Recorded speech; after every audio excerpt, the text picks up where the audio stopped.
One of the most common ways I see clients get into financial trouble is through unnecessary spending that drags their budget down. This year, as people go through their finances, it's a good time to focus on where your money is going and stop spending on things you don't need. In this video, we will talk about the top 5 money wasters. So, let's get started. Number 1. Annual credit card fees. There is no justification for paying yearly credit card fees unless you have a bad credit history. Numerous Visa, MasterCard, and Discover cards are available without an annual fee. But many people spend $100 or more a year to be able to use a high-end credit card.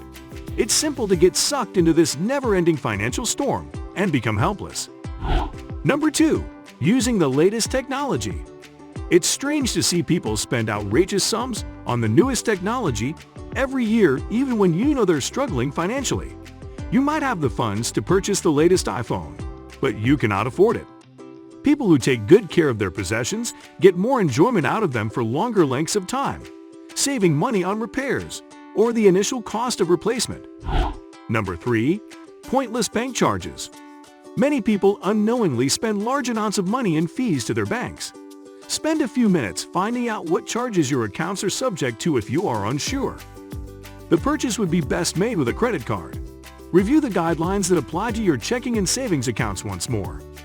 Additionally, think about merging your bank accounts into one larger account to avoid multiple fees that could otherwise apply.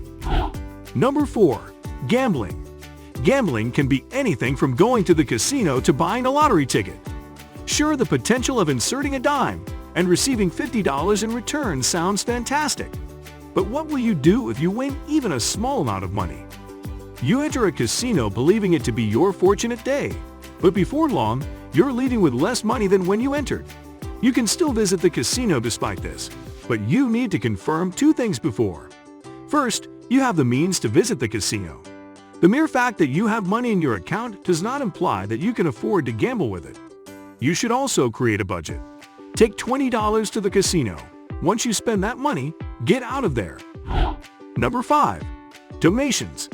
This isn't easy to hear, but there are many well-known charities you donate your money to where the charity doesn't see half of the money you gave. Part of this is because of the fees the system takes when they process the payment. The other part of it is some of the money goes to paying the staff instead of where you want the money to go. This concludes the video for today. I hope you enjoyed this video. Don't forget to subscribe to this channel for more updates. Thank you for watching.